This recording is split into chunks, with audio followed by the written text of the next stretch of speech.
বন্ধু ঘরে তো ভাত আর মুড়ি ছাড়া কিছুই নাই। এক কাজ কর, তুই করে টাকা দে আর আমি করে টাকা মিলাইয়া বাড়িতে জিততে যাই। আর কি কস পাগলের মতন কথা হুন্দর কথা বাসায় যা আছে এই দিয়ে আমরা খাইলাই। আমরা তিনজন খাইতে গেলে 40 রিঙ্গিতের উপরে, মানে 400 টাকার উপরে লাগবে বাংলাদেশি টাকায়। আরে কিপটার গো।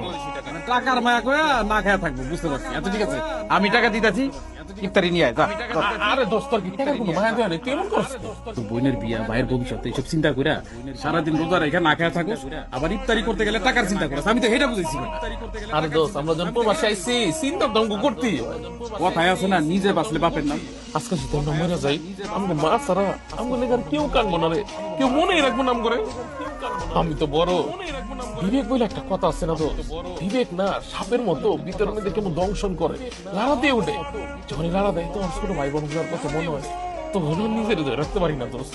হ্যাঁ রে ছোট, তুই কই রে ভাই? আরে ভাইজান, আমি তো একটু বাজারে আসছি। ও আচ্ছা, বাজার ভালো লোকেরা বেশি বেশি বড় মাছ মাংস বাজার করে লয়ে যা। হ্যাঁ, আর হইলো ও আর ওষুধ আছে কিনা দেখছো, যদি ওষুধ শেষ হয় যায় নতুন ওষুধ কিনে লয়ে যা। আচ্ছা ভাইজান, তুমি কোনো চিন্তা করো না। হ্যালো, বাজার আনছি আর ইফতারি লইছি। বড় ভাইজান আমার ফোন দিছিল, কইছিল তুমি লগে কথা কইতে চাই। কাম করো বুবু, তুমি আমার ফোনটা দিয়া ভাইজানকে একটা কল দিয়া আমার লগে কথা কয়ে দাও। বড় ভাই, কেমন আছো তুমি? আসি রে, আলহামদুলিল্লাহ। তুই কেমন আছিস বোন? বড় ভাই, তোমার মতো একটা ভাই থাকতে খারাপ থাকার উপায় আছে? শোন বাজান, আমাকে লেগে তুই বেশি চিন্তা করিস না। তুমি আমার ফোনটা দিয়া খাটনি করিস, একটা কল দিয়া ইফতারের সময় ভালো মন্দ খাইস, ঠিক আছে? আইসা মা খামনে। বড় ভাই কেমন আছো? কি করতেছো?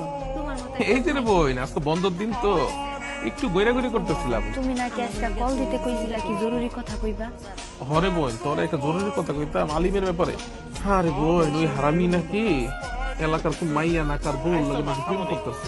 আমি বিদেশ বাড়ি এত কষ্ট করি, তুই ওই জায়গায় প্রেম করে বেড়াইতেছ।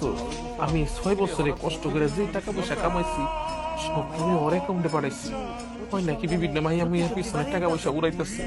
এর মধ্যে আমি একদিন হিসাবের কথা কইছি, 15-16 লাখ টাকার হিসাব দিয়া অন্য হিসাব তো দিতে না, খালি 6-9 করলো আমার লগে। আমার এত কষ্টের টাকা যদি কিছু হয় রে বোন, আমি তো। বড় ভাই, তুমি যা কইছো ওইটাই হাসা হইছে। কি কস মাইনছের বলে আমার ছোট ভাই পলাইছে, মানে আমি তো টাকা পয়সা সব ওর অ্যাকাউন্টে পাঠাইতাম। চেক বইটা রেখে গেছে তো আমার এই অ্যাকাউন্টে টাকা পয়সা ঠিক আছে তো বোন? বড় ভাই, আলিম তো সবকিছু নিয়ে পালাইছে। কি জরুরি কথা কইবা? হরে বোন, তোর একটা জরুরি কথা